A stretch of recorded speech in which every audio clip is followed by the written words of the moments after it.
Nagsimula sa pangarap hanggang sa maabot ang tagumpay. Iba't ibang kwento, iba't ibang mukha ng atletang Pilipino. Mas pinatindi, mas pinalakas, at mas pinaaksyon. DZRH TV Match Point. Sa pagpapatuloy ng ating pagpasok sa mundo ng pickleball, kasama pa rin ang The Chill Pickle Club at The Chill Academy. Ibinahagi sa atin ng mga coach at mismong atleta ang kanilang iba't ibang istorya sa naturang sport at ang kanilang pananaw sa patuloy na paglago nito. My name is Coach Kevin Mamawal. I'm 32 years old. I'm the head coach of the Academy Pickleball. And Academy Pickleball basically, in a way, naging grassroots siya for young kids to play. So target namin, actually, wala naman talagang age kaming target eh. More on level-based. Kasi na-notice ko na marami kaming napansin na usually maraming tournaments.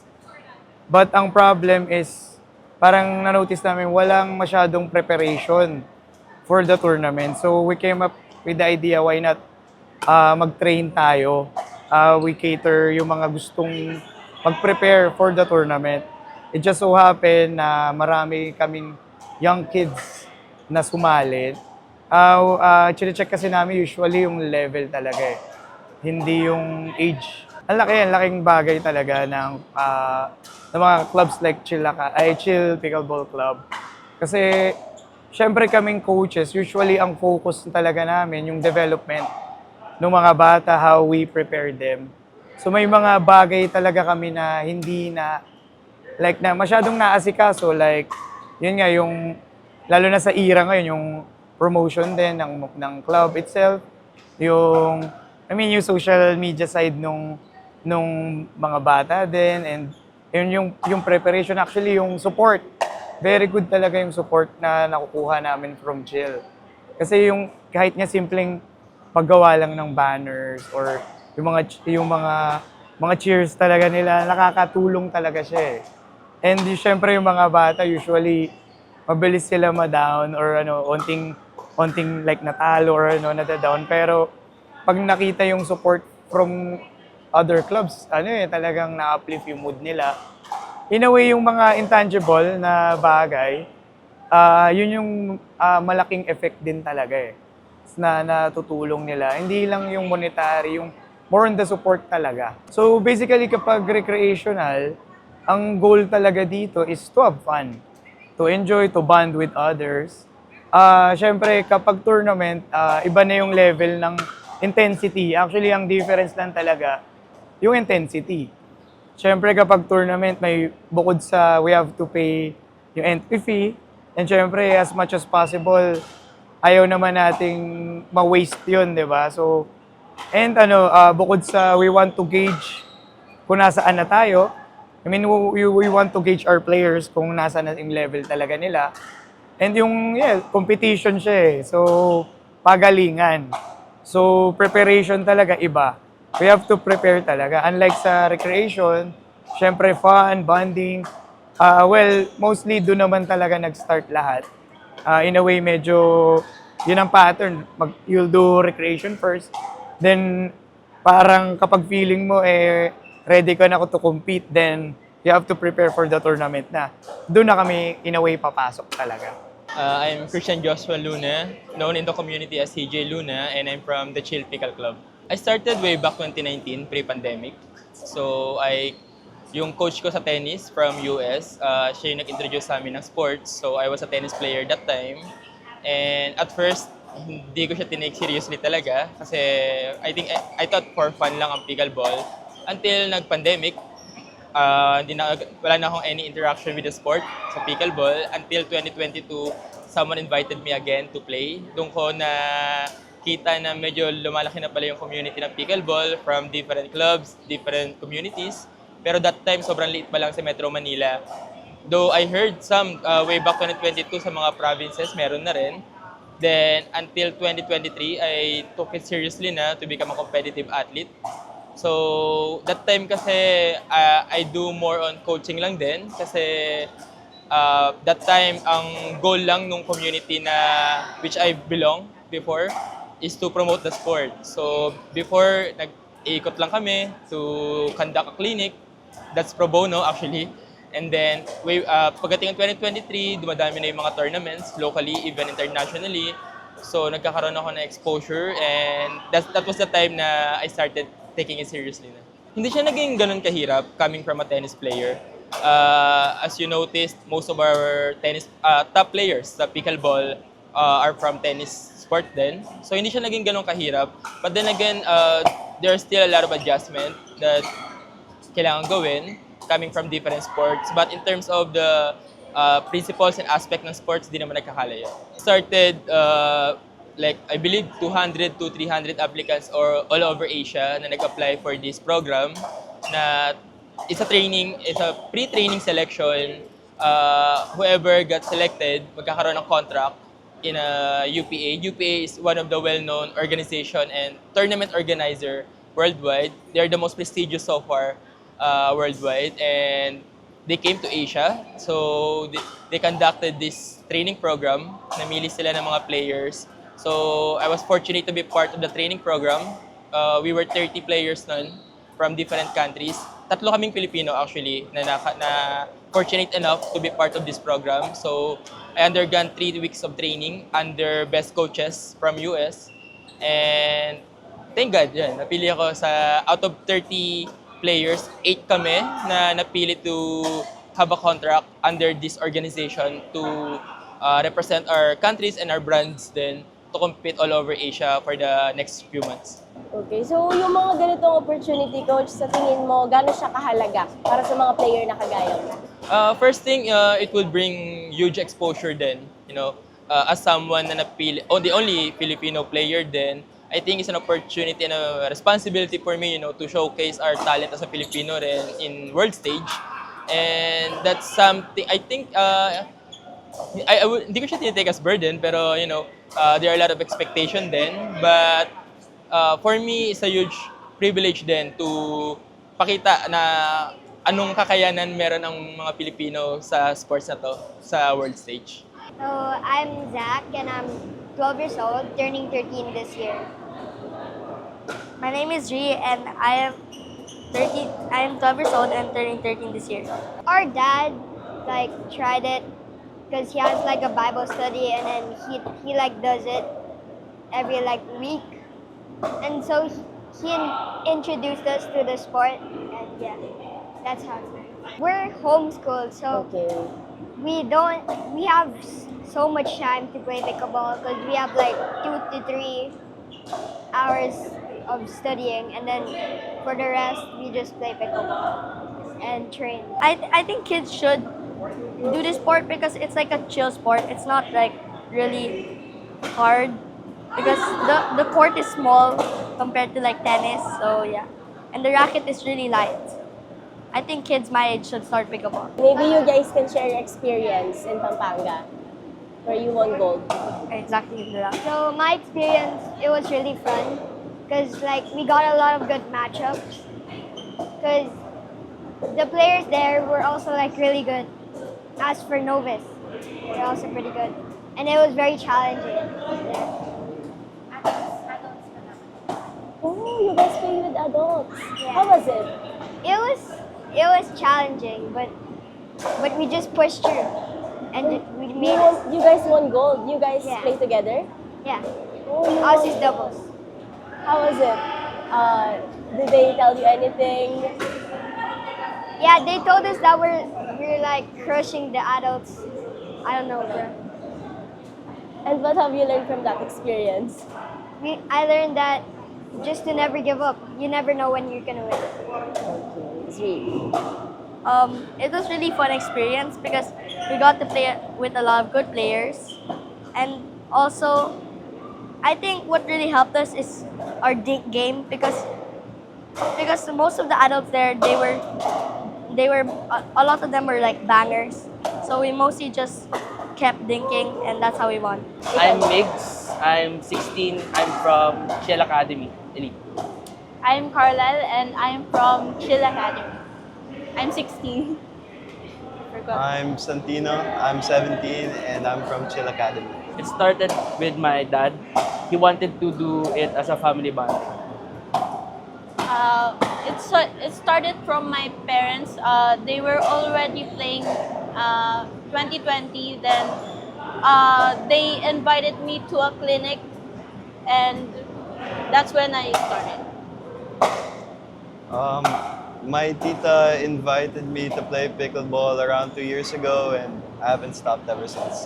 I think playing with pressure and dealing with loss talaga, especially in tournaments, being able to regroup and, be on to the next. Pero you guys, kayong tatlo, nag-compete kayo sa PCL Rising Stars Tournament and nanalo kayo ng bronze. Pwede nyo ba kaming kwentuhan sa naging experience nyo nun? It was very fun and Very rewarding because it repaid all of our trainings. It showed that we deserve to be there. So, pwede ko pong malaman kung gaano competitive ba yung environment ng pickleball kapag tournament na?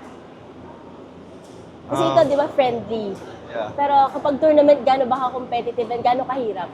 On court, iba na yung nagiging environment. Like, you can be friends off court, syempre. Pero pag on court, parang nawawala na yun. You're really just focused on competing and winning.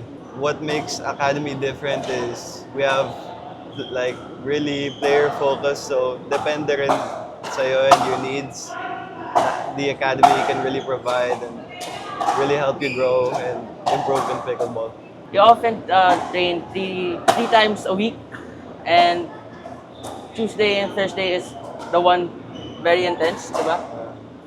Kasi we do plyometrics and drills to hone our shots and skills.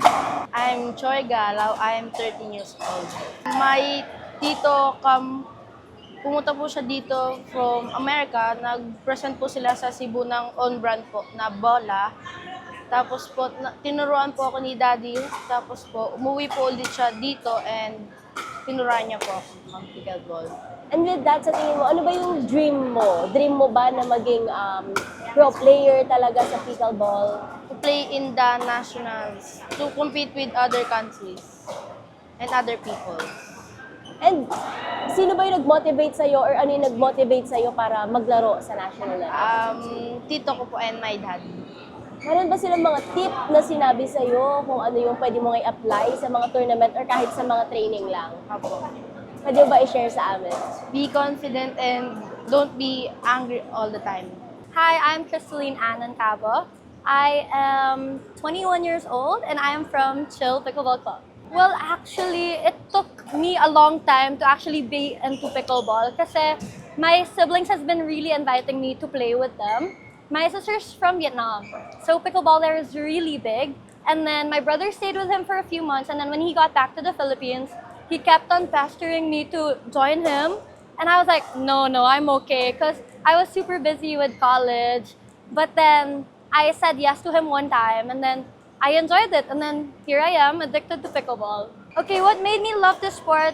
Fun fact is, I was a figure skater when I was a kid. So I don't have background sports or anything. But then the satisfaction of every time I hit the ball, it's so relaxing and enjoying at the same time.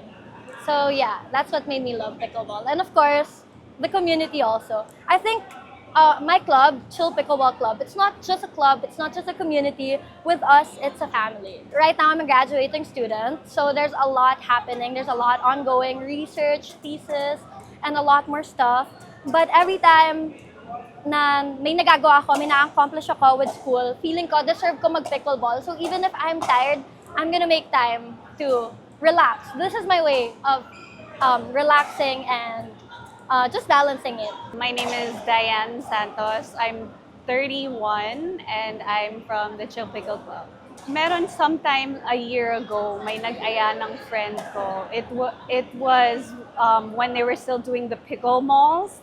And fairly new siya last year. And then nagkaayaan, and then we tried. And because of how beginner-friendly the sport was, it was such a great experience, and you would easily be drawn to the sport. So dun nag-start. It's been great.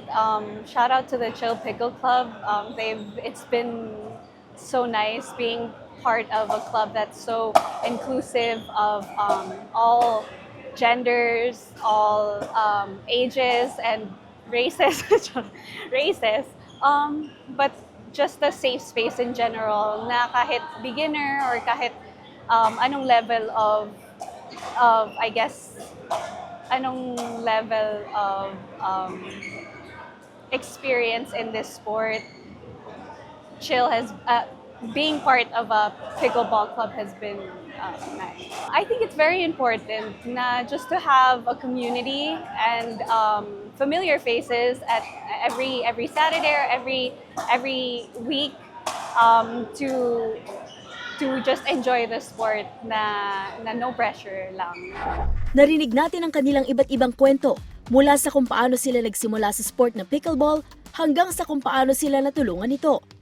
At gaya ng ibang umuusbong na sport dito sa Pilipinas, maganda at mayaman din ang nakikitang hinaharap ng pickleball sa bansa.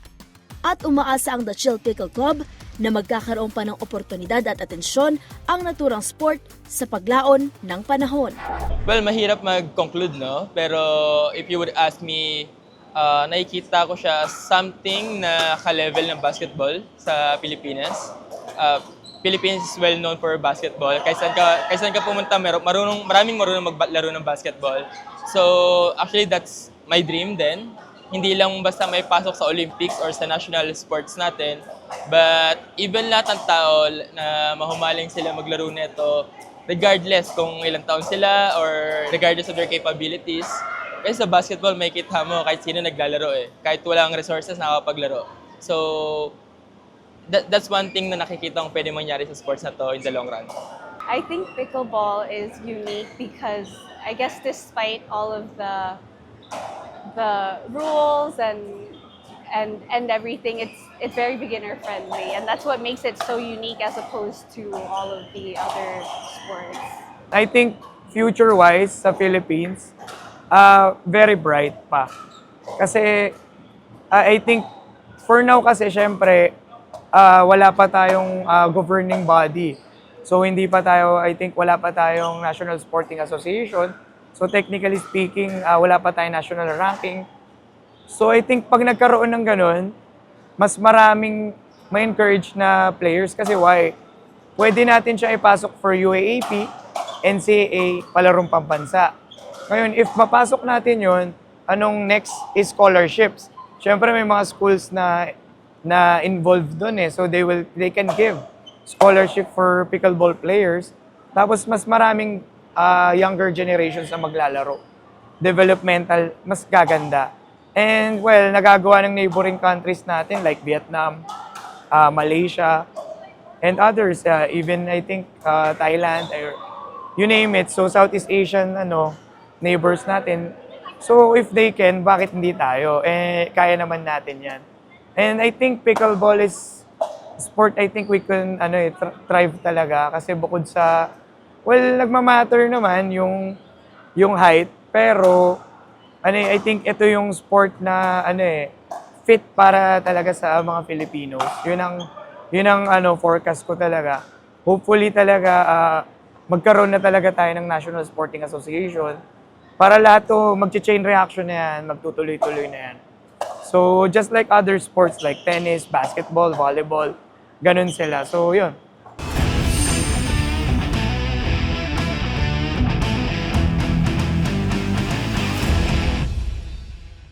At ngayon naman, kasama natin si Coach CJ para ituro sa atin kung paano nga ba laruin ang sport na pickleball. At Coach, welcome back, Coach! Thank you. Okay, pwede mo bang ituro muna sa amin kung ano ba yung mga basic na dapat nating malaman pagdating sa pickleball?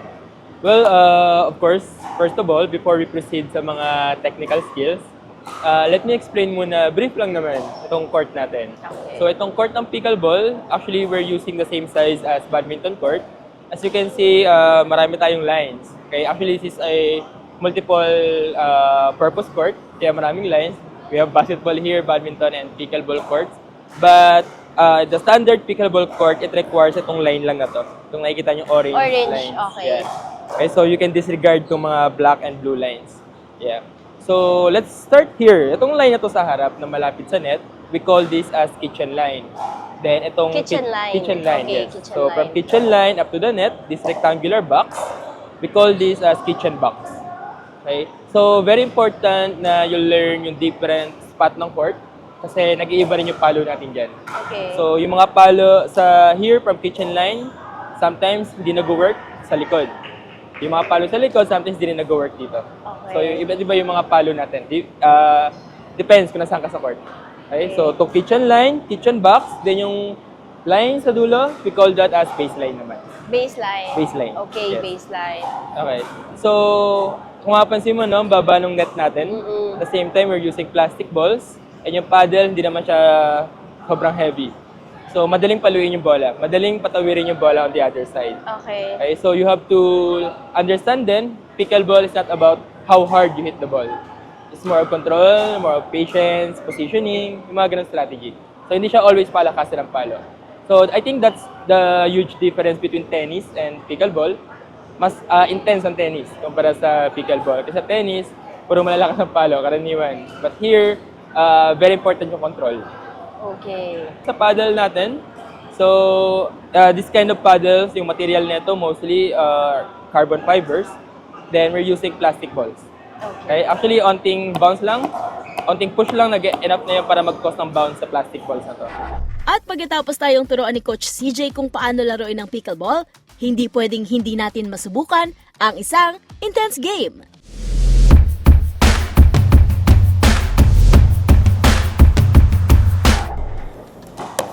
Good. Forward.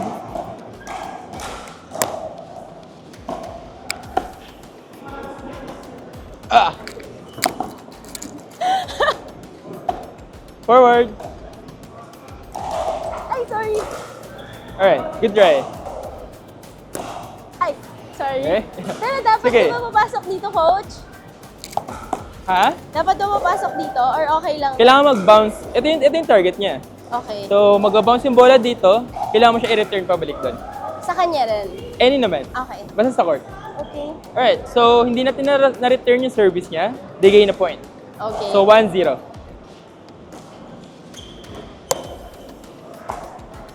Good. Good.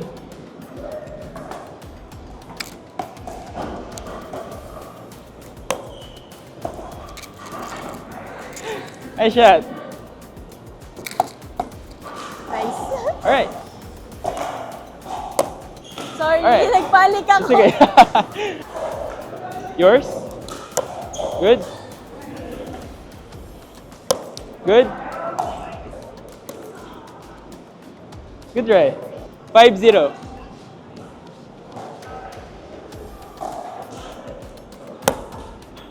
Good.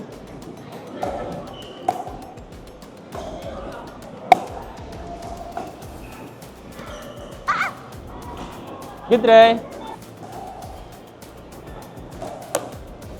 Outside! Good. Good.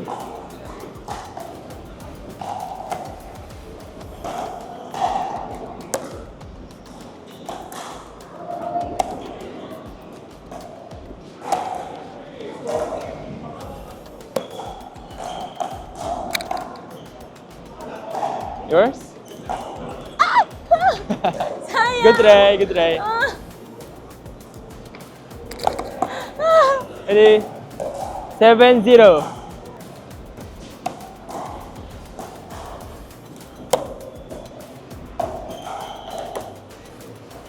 Okay.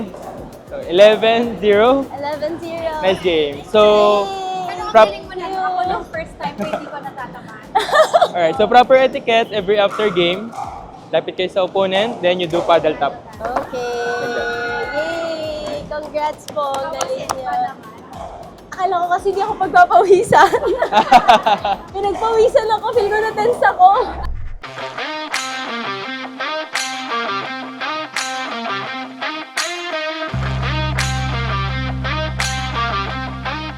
Okay, thank you so much, Miss Misty, Thank you. Miss Pai, and Coach Coach CJ. CJ. Last na lang, invite them kung they try this sport, lalo na dito sa Chill Pickle Club? So, alright, we invite you guys to join our open place. So, our club, our community, the Chill Pickle Club, everyone is welcome. You can inquire through our Facebook and Instagram page, the Chill Pickle Club. So, don't hesitate to try pickleball. It's a fun sport, and for sure, you won't regret it. Yeah, thank you. Maraming salamat Chill Pickle Club at syempre sa mga patuloy na sumusubaybay sa ating programa. Marami pa tayong kwentong ihatid na tiyak, kapupulutan ng inspirasyon at aral sa mundo ng palakasan. Ako po si Millie Borja. Hanggang sa susunod na linggo, kwento ng atletang Pilipino, dito lang sa DZRH TV, Match Point.